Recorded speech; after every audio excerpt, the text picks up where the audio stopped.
নোয়াখালীর হাতিয়ায় ডাকাতিতে বাধা দেয়ায় পুলিশদের আটকে রাখল ডাকাত ফরিদ। ডাকাত ফরিদের হামলা থেকে রেহাই পেল না বিএনপির সভাপতিও।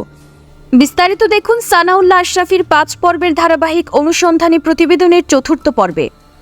দীর্ঘদিন ধরে নোয়াখালীর হাতিয়া উপজেলার হরণী ইউনিয়নে ত্রাসের রাজত্ব কায়েম করে রেখেছে ভয়ঙ্কর ডাকাত ফরিদ ও তার গড়ে তোলা ফরিদ বাহিনী।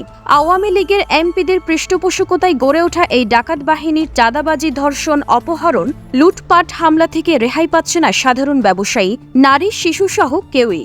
এমনকি সম্প্রতি ডাকাত ফরিদের হামলার শিকার হয়েছেন স্থানীয় হরণী ইউনিয়ন বিএনপির সভাপতি আক্তারুজ্জামান দোলন।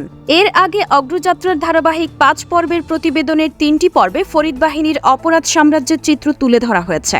সেই সব প্রতিবেদনে ডাকাত ফরিদ বাহিনীর অপরাধের ভয়াবহতা ও প্রভাব নিয়ে বিস্তারিত তথ্য প্রকাশিত হওয়ার পরেও প্রশাসনের নীরবতা জনমনে চরম উদ্বেগের জন্ম দিয়েছে। সাম্প্রতিক সময়ে ভোটার হালনাগাদ কার্যক্রমে সাধারণ মানুষকে উদ্বুদ্ধ করতে মাঠে নামা বিএনপির হরণী ইউনিয়ন সভাপতি আক্তারুজ্জামান দোলন ও তার নেতাকর্মীরা ফরিদ বাহিনীর হামলার শিকার হয়েছেন। রাজনৈতিক প্রতিহিংসার নামে পরিচালিত এই হামলায় অনেকে আহত হয়েছেন এবং এলাকায় উত্তেজনা ছড়িয়ে পড়ে। আরও ভয়াবহ ঘটনা ঘটে টাঙ্কি বাজারে। ডাকাতিতে বাধা দেয়ায় ফরিদ বাহিনীর সন্ত্রাসীরা পুলিশ ফাঁড়িতে হামলা চালিয়ে পুলিশকে অবরুদ্ধ করে রাখে এবং স্থানীয় দোকানপাটে লুটপাট করে। সেনাবাহিনী ও পুলিশের যৌথ অভিযানে অবরুদ্ধ পুলিশ সদস্যদের উদ্ধার করা সম্ভব হলেও এই ঘটনায় স্থানীয়রা প্রশাসনের ভূমিকা নিয়ে প্রশ্ন তুলেছেন। স্থানীয় ব্যবসায়ী, কৃষক, শিক্ষার্থী সহ সর্বস্তরের মানুষ আজ ফরিদ বাহিনীর অত্যাচারে অতিষ্ঠ। তারা জানিয়েছেন, ফরিদ একজন কুখ্যাত ডাকাত। প্রশাসনের নির্লিপ্ততায় সে এখন নিজেকে অপ্রতিরোধ্য মনে করছে।